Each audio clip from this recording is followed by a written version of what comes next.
प्रचंड मोठा विजय मिळाल्यानंतर देखील 12 दिवसांनी महाराष्ट्रात महायुतीने सत्ता स्थापन केली। तो अध्याय संपताच आता मंत्रिमंडळ विस्तार कधी होणार याची विचारणा होऊ लागलेली आहे। आता तो लांबणीवर गेल्याची देखील माहिती सूत्रांकडून मिळतेय। पाहूया त्या संदर्भातला खास रिपोर्ट।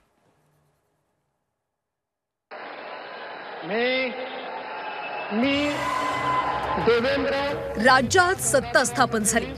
मुख्यमंत्री आणि दोन्ही उपमुख्यमंत्र्यांनी शपथ घेतली। त्यानंतर आता मंत्रिमंडळ विस्तार कधी होणार याची चर्चा रंगली असतानाच मंत्रिमंडळ विस्तार लांबणीवर पडल्याची माहिती खात्रीलायक सूत्रांनी दिली आहे। येत्या काही दिवसात हिवाळी अधिवेशन होणार आहे। त्याआधीच मंत्रिमंडळ विस्तार अपेक्षित होता, मात्र अद्यापही त्याच्या हालचाली सुरू झालेल्या नाहीयेत। उलट पक्षी मंत्रिमंडळ विस्तार रखडणार आहे अशी माहिती समोर येते।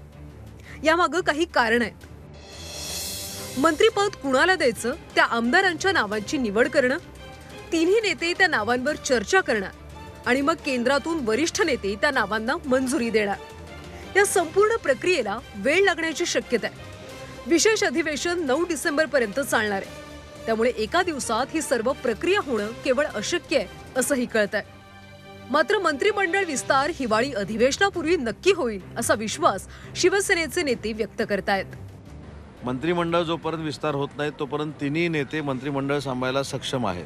त्याच्यामुळे मला असं वाटतं की मंत्रिमंडळ येत्या काही दिवसांमध्ये फायनल होईल, त्याचा विस्तार देखील होईल, शपथविधी देखील होईल। परंतु तोपर्यंत महाराष्ट्राचा विकासात्मक गाडा पुढे नेण्यासाठी तिघांचं नेतृत्व कॅबिनेट अतिशय चांगल्या पद्धतीनं चालवू शकतात हा आम्हाला देखील विश्वास आहे आणि महाराष्ट्रातल्या मतदारांना देखील विश्वास आहे। आता मला पक्षाचं मत किंवा या तिघांचं मत माहिती नाही, पण मला असं वाटतं की हिवाळी अधिवेशनाच्या अगोदर मंत्रिमंडळाचा विस्तार नक्की होईल। गेल्या काही दिवसांपासून सत्ता स्थापनेपूर्वीही शिवसेनेनं गृहमंत्री पदावरून आडमुठी भूमिका घेतली होती।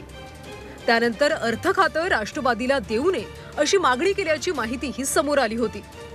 तसंच महायुतीच्या मोठ्या यशामुळे इच्छुकांची संख्याही भली मोठी आहे। त्यांचं समाधान कसं करायचं यावरही समूळ चर्चा करावी लागेल, नाहीतर नाराजी नाट्य रंगतील, अंतर्गत वादविवाद होतील। त्यामुळे विस्तार लांबण्यामागे ही कारणं आहेत याची शक्यताही नाकारता येत नाही। सध्या राज्याच्या सर्व खात्यांचा कारभार केवळ मुख्यमंत्री देवेंद्र फडणवीसांकडेच आहे। राज्याचा गाडा सक्षमपणे हाकायचा असेल तर विस्तार आवश्यकच। आता तो कधी होतो याची वाट पाहणंच आपल्या हाती आहे। कपिल राऊत, झी 24 तास, मुंबई।